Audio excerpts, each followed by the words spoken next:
With me today is Dan Treat and Denise Faber.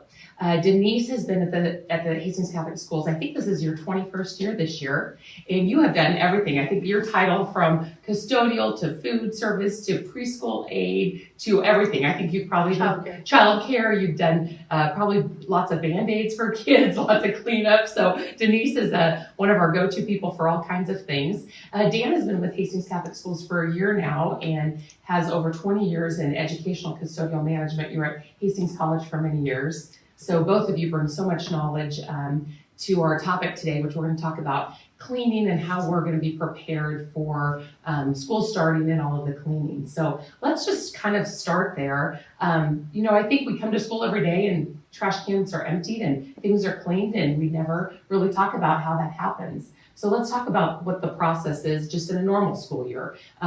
What is the process that you guys run through with your buildings? Denise here at St. Michael's, and Dan, you're kind of over everything but kind of focusing with St. Cecilia. What is the cleaning process just on a normal year to get classrooms cleaned and gyms cleaned and all of that? I'll go ahead and start with you. So we have two shifts. We have a crew that comes in at about 4 o'clock, 3:30, 4 o'clock, depending on activities. And we have a custodian during the day and myself that's around. And we have a contractor that comes in because of the two buildings and does some cleaning for us. And Scott is there all day long to clean locker rooms and buildings as they're being used and any accidents that are happening or things like that. And then he has a schedule of different areas that he cleans that are empty during the day. And then when the crew comes in at night, they start at one end of the high school building and clean and disinfect all the classrooms and bathrooms, the floors, carpet care, whatever's needed. And then the contractors over at the gym, and they take care of the cafeteria and the locker rooms that Scott doesn't get to, and scrub the gym floor. The good thing about how we clean and disinfect is we're already where we need to be for this whole thing. Yeah, that's great. Denise, are you guys kind of on the same schedule here at St. Michael's? Can you tell us a little bit about how, just in a normal year, how rooms are cleaned? I have a crew also that comes in the evening after most of the teachers have gone, and they will go through the rooms and disinfect, sweep, disinfect, and take out the trash, and they will also do the bathrooms at that time. I'm also here during the day for any accidents or any other issues that come up during the day. And then through the summer, we've done a deep clean where we went through all the rooms and wiped all the furniture down from top to bottom, wiped all the shelving and everything down, cupboards, and scrubbed and just everything, the chalkboards, and just deep cleaned everything. They've been deep cleaned from the ceiling all the way down. And then, of course, the floors and everything else. Yeah, that's great. So it sounds really that we're definitely prepared as we're moving into the start of the school with the COVID, about some of the changes we don't even need because we're doing things already. I know, Denise, you've been working with the summer school kids already on some of the new restrictions that are out with COVID restrictions. And Dan, you've been working with the gyms and the band and all the student activities that are going on St. Cecilia and have kind of adjusted doing new things. Let's talk about that. Maybe some of the things, Denise, you've been doing with the little kids in the building already, and Dan, you as well. With summer school, they've just been in one room. So I just go in there and sanitize that room when they leave and just wipe things down, make sure that the germs are taken care of each day as they leave. And then I also clean the bathroom that they are allowed to use while they're here and wipe that down as well. Great. And Dan, I know there's been so many kids in with activities, and you guys have probably started some different stuff as well. Yeah, we there's breaks in between their sessions. So we set up a schedule with the coaches and Shelby, the music teacher, and we just go in and disinfect all touch surfaces. Same thing in the bathroom. We clean that bathroom. The bottle filler, we have the drinking fountain shut off, but the bottle filler's on, so we clean those touch surfaces and disinfect everything. So every time they switch sessions or every time they come in the morning, everything is clean and disinfected before they start. I know they work with the gym doors opened. We have big fans running, blowing air through there all the time. And We have hand sanitizer stations set up at both doors.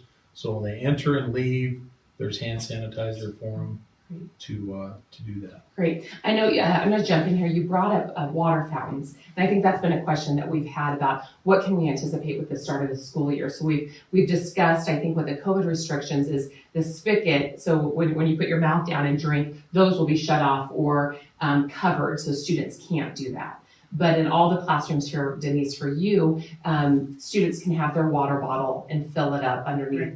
And then Dan, same as at St. Cecilia, right? Right. No mouth spigots, but they Right. can use the bottle filler. We'll have those covered up. The bottle fillers will be available. Great. And we've been asked by parents, bottles, there's all kinds of them you see on the market. I think this year they said that they're going to be a little bit more relaxed with that bring a bottle that's going to be good for your student, that's not going to be, cover some for them, but that they could use. Any bottle is fine, but some of the teachers might have restrictions, but we can wait as we get closer. But making sure that every student has that bottle with them will be nice. And a name on it would be good. Great, that's a great point. A name for especially the littles. Or grade maybe school. I should say the bigs. No, They're the ones that leave them around. Absolutely. I'm always the one at home going, where are these bottles We're at? already So picking them up in the Yeah. gym daily. Yeah. And they don't have a name. put on them. names. They Let's say end up- that. Put names they on end up them. going in the Because bucket. they might end up.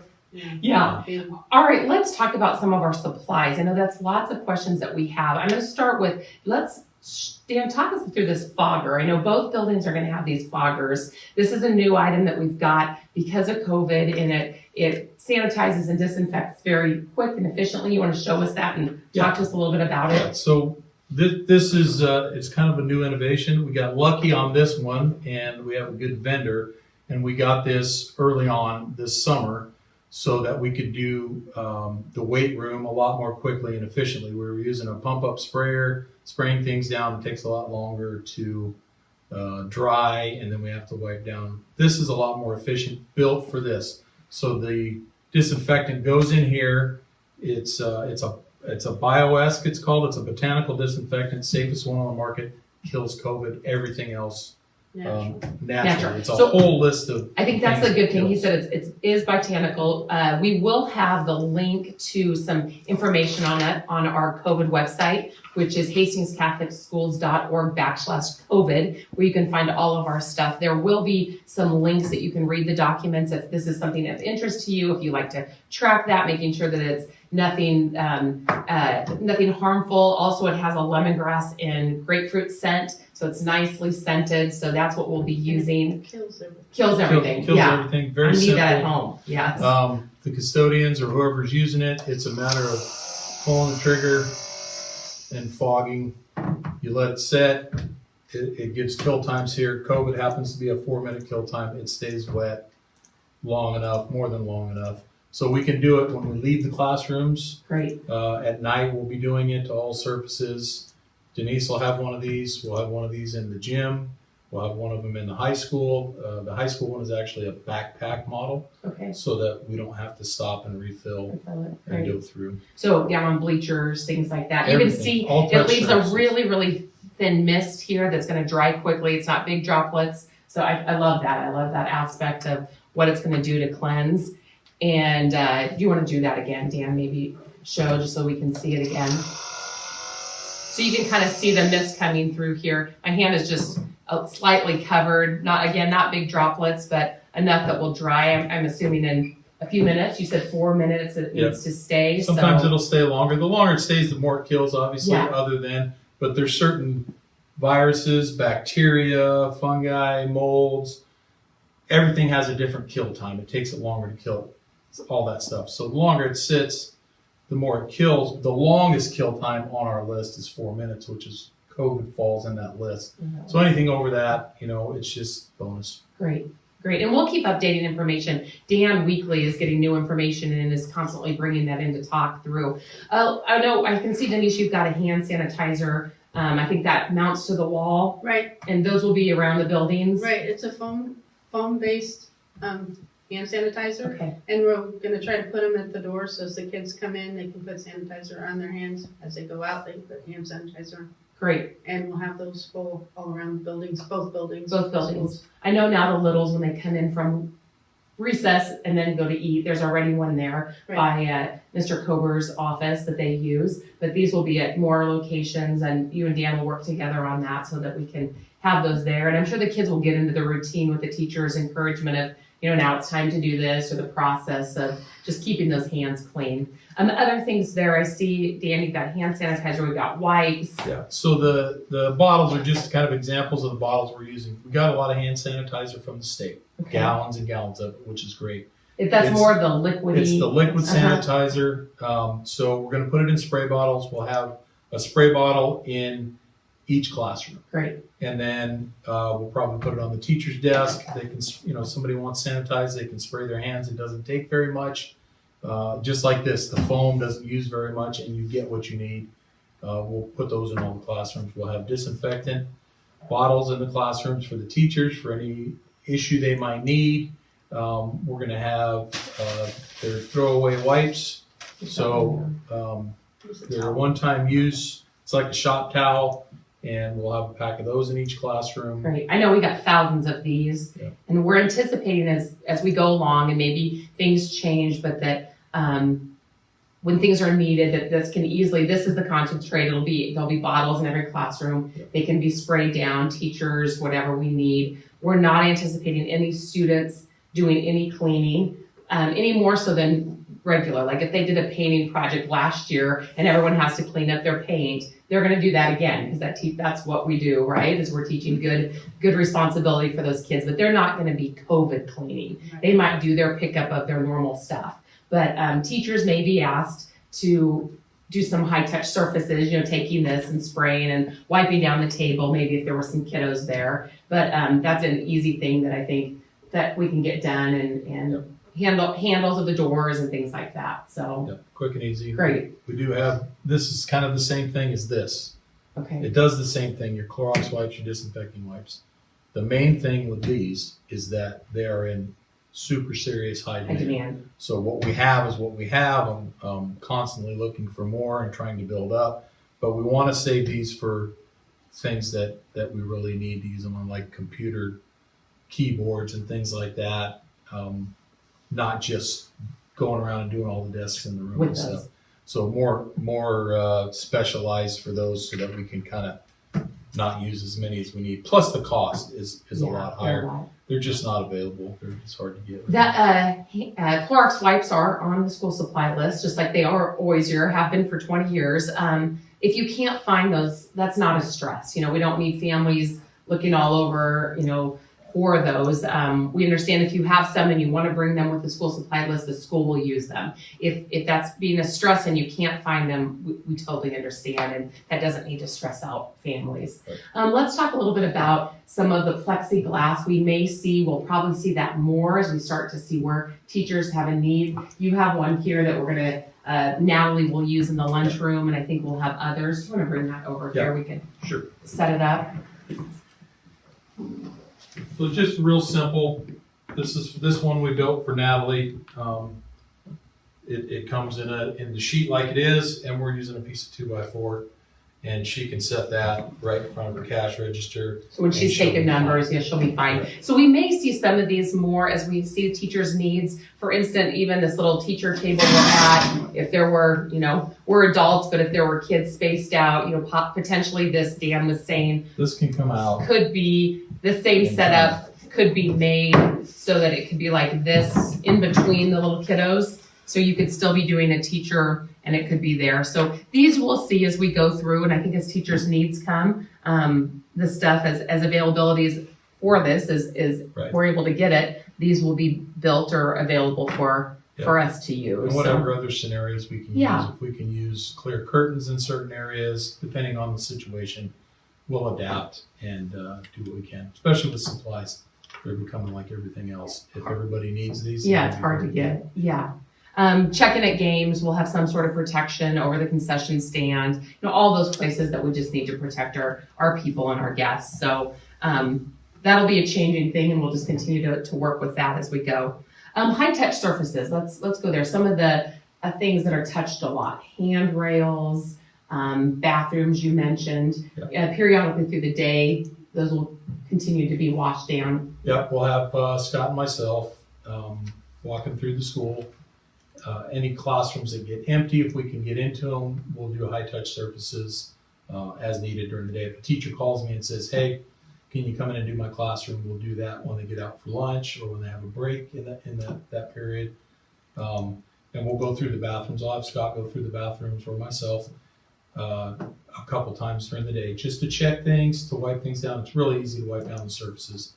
You got door handles, you got levers, you got some of our toilets are auto flush, but if they don't, then we'll touch those up, and it's a simple process. It's something we've done in the past anyways. A lot of times in the wintertime, a lot of stuff gets drug in, so we're redoing things multiple times during the day. So it's old hat for us. And Denise, you have the same thing with your high touch areas as well.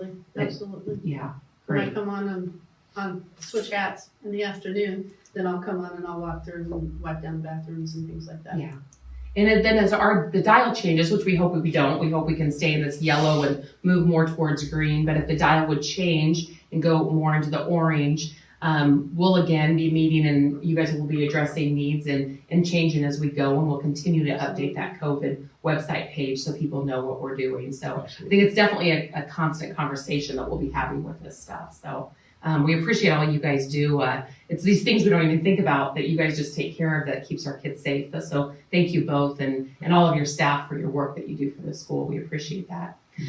One other question I think that came through, someone said that their kids have really sensitive hands. And, as we're using all these sanitizers, I know our hands do get a little sensitive. So I would think as a parent, if you do have a kiddo with sensitive hands, maybe discuss with a teacher to bring in some lotion that works good for your child. Your child the best, whether that's in their backpack or in their desk or in their locker. But those are some good things. You're probably already doing that at home, because they're washing their hands more now and using sanitizer. I know these are alcohol free. Yes, these are not alcohol based. Good, so that's nice. And I know some of them around town you see that are pretty high concentrate on the alcohol, but these are alcohol free. The ones the state gave, the stuff the state gave us does have alcohol. Does have alcohol. So keep that in consideration. All right. So I think you just talk to your teacher. People have some questions with that, but we definitely want to keep your kiddos safe with that. And I think all of our supplies are doing that. So, well, I think that's it for our conversation today. Next week, next Wednesday,